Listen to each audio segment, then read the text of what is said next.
Paolo Avellino, matapang na nga na ipinakita sa publiko ang kanyang cellphone na naglalaman ng photos ni Kim Chiu. At may pag-background pa sa kanyang photos na look alike my girlfriend, Kim Chiu.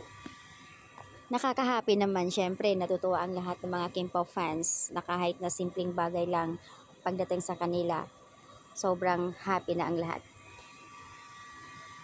Puzzle ang love life ni Paolo at Kim ngayon. Ito ang matinding revelasyon sa kanila na walang aminan. Syempre, makikita yan sa galawan.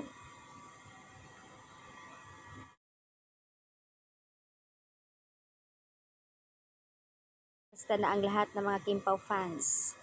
Ni-reveal na nga ni Pao na look like my girlfriend sa photos sa kanyang cellphone na si Kim ang laman.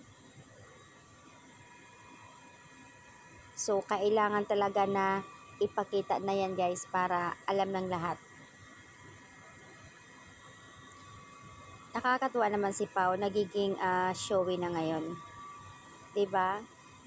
Ang laki ng malaki yung influensya talaga na si Kim yung nakakasama niya, nawawala yung kanyang pagkamahiyain. Nice one. Very clear, yung ganda, yung background, yung photos talaga ni Kim. Siguro nga dahil matagal na nga gusto kasama ni Pao si Kim since 2015, I think, na gusto niya kasama talaga. Kaya ang saya niya. Sabi nga niya, hindi boring, very energetic, hindi boring siya kasama, matatawa ka. So, ayan, yung iba nga na nagdilulo, wag na kayo magdilulo dyan ayon sa comment. Ito na nga yung mga resibo na ipinakita, na unti-unti na nga ipinakita sa publiko.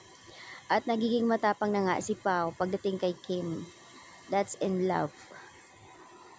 Marami ang natutuwa sa mga kahit simpleng bagay lang sa kanila. Yung iba kahit sabihin mong edited, pagdating sa kanila, diba, nakakatuwa. Yung ibang mga